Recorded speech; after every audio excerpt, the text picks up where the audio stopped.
Welcome back. We've cranked through those phone screens. I never skip them. I never tell a candidate, oh, just come on in and we'll spend some hours together. I guard my time ruthlessly, and I hope you'll do the same. I don't want to risk investing a lot of face-to-face time without at least ensuring that the candidate has real potential. So by now we've got our pool down to around 5 people, maybe just 3, maybe 7, but again, none that I have reason to believe don't meet the basics. And it's time for the career deep dive interview. This is the heart of the matter. Now, the purpose of the deep dive is to assess 3 things.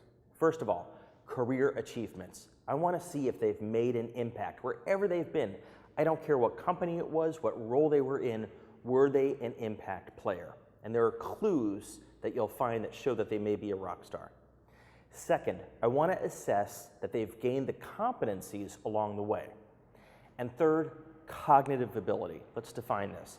I am not looking for IQ or raw intelligence. Turns out that's not that predictive of success in most roles.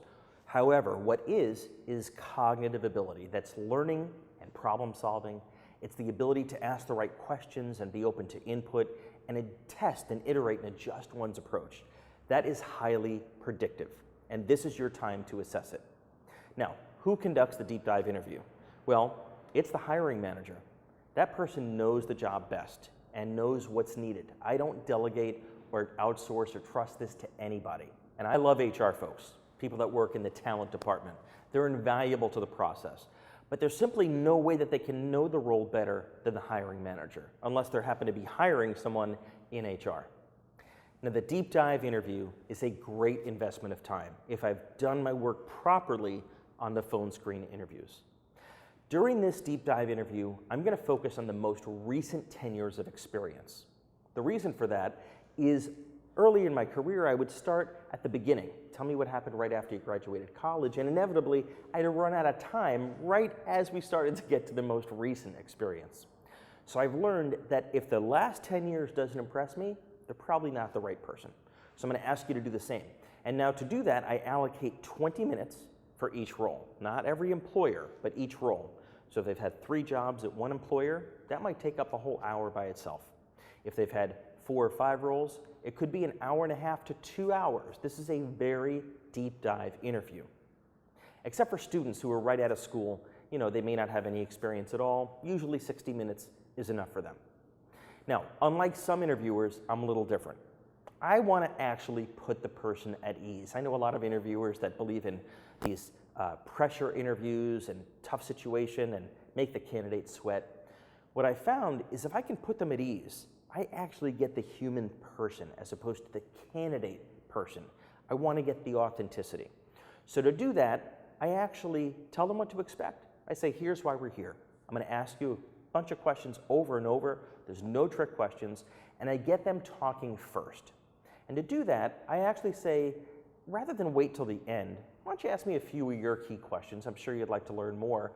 And I kind of reverse the order. Let them start asking me questions. It gets them talking, and it puts them at ease. Now, I don't let them dominate the conversation. After 10, 15 minutes, I take it from there and begin interviewing. So I want to talk no more than 20 minutes. I don't let them grill me 100% of the time. Speaking of time, it's really important to either have your watch or your phone open and in front of you with the time displayed. So I don't need to be tapping it to wake it up or feel rude about it. I want to know where I am time-wise. Do I have a half hour left, 10 minutes left, etc. Next question is where to do the interviews. Unlike a lot of people, I will not do them at a coffee place with the cappuccinos grinding in the background. Instead, I want quiet so both of us can focus on each other. It's in person, or worst case, it's by video if it's out of town. I don't rely on phone because 90% of communication is face-to-face visual. Now, first impressions matter a lot. I alluded to this earlier when I mentioned confirmation bias. Rather than fighting this natural instinct that we have, I use it to my advantage. And here's how it works. After the first 60 seconds, I evaluate in my mind, am I positively inclined or not so positively? Do I think this person is just a rock star because they've got the right handshake and the right presence and all these things, or kind of a milquetoast, milky handshake, not so impressive? And I note that to myself instead of trying to fight that urge. And I will literally jot down tiny little letters. I'll maybe write a smiley face or a frowny face or a plus, minus, whatever. And I use that as a mental cue to remind myself that I am susceptible to confirmation bias. So if I wrote a smiley face, I'm going to spend the rest of the deep dive interview trying to prove my original hypothesis was wrong and that this person really is not a rock star. I'm going to be extra careful in my questioning. And if on the other hand I wrote a little frowny face, not a great candidate, I give them the benefit of the doubt and I use the rest of the interview to prove myself wrong, hunting for information that maybe I've missed. I find that to be a very important tool to get the interview on the right track. Now, what are we asking? The exact questions and interview guide are located in the online briefcase, including why I ask every question the way I ask it. And as I mentioned, we're going to start about 10 years ago and work our way forward to the present. If I'm not convinced by those 10 years, I'm just not going to get there. So it doesn't matter to go back in time. I do reserve the right to do that in a subsequent meeting. But I don't start at college graduation and then risk running out of time as we get to more recent experience. Now, during the interview, I ask the same questions over and over. This is what a structured interview is all about. It's not about entertaining me. I'm not looking to make up questions on the spot. I've got plenty to think about.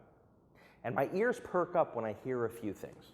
First of all, promotions, raises, recognition, new assignments, the best clients. It's a really good clue that they were performing well and their company recognized those contributions. Another great sign is when a manager recruits someone to their next job. So the manager takes them along with them. Great sign, because they've effectively purchased the product again. I never assume that the resume is fact. It's a sales brochure. 80% of resumes include misstatements. So I only use that as a starting point. As I go through the interview, I ask a very simple question. I say, will he or she be a reference? So whenever they mention, oh, I worked with Tom in marketing or Sally in sales or my boss was Charlie, I say, oh, great. I assume they'd be a reference if we get to that point. And they either freeze, deer in the headlights, or they say, of course, of course. And I underline those names. And I'm starting to build a reference list before I even get to the end of the process. I write down every single name.